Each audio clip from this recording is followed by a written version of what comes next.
В зале около 30 человек, но здесь стоит полная тишина. Ведь игра в шахматы требует максимальной концентрации внимания и усидчивости. Соревнуются шахматисты разных возрастов и опыта. Самому юному нет даже 6 лет. Джабраил Беков только начинает свой путь в этой игре. 10 минут, и партия между соперниками Вахой Джураговым и Джабраилом Бековым завершилась. Я проиграл.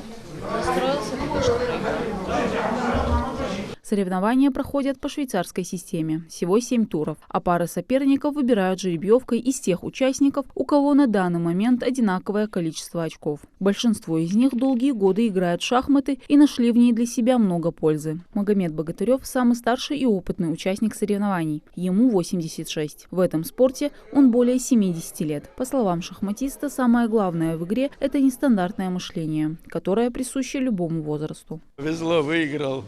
Первый, да. Главное, не спешить. Вот играют ребята, да. Подумать нужно. Кажется, вот ход, который уже лучшего нету.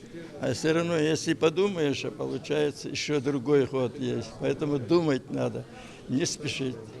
У меня 3 внука, и все играют в шахматы. Я их и этому и учу, чтобы они не спешили с ходом. Шахматные баталии приурочили ко Дню Героев Отечества и посвятили памяти основателя топливно-энергетического колледжа Тугана Цурова, который отдал все свои силы и талант организатора и педагога, чтобы ингушская молодежь получала достойное образование. Приятно, что сегодня на этот шахматный турнир собралось огромное количество детей.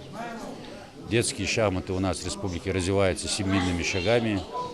У нас очень много молодых чемпионов появляется в последние годы.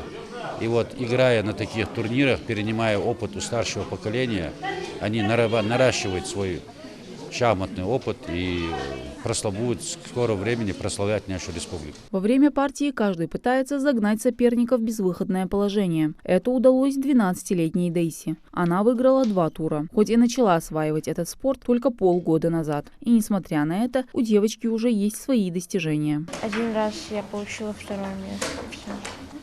У меня несколько соперников было. Одна девочка попадалась, а все остальные мальчики были.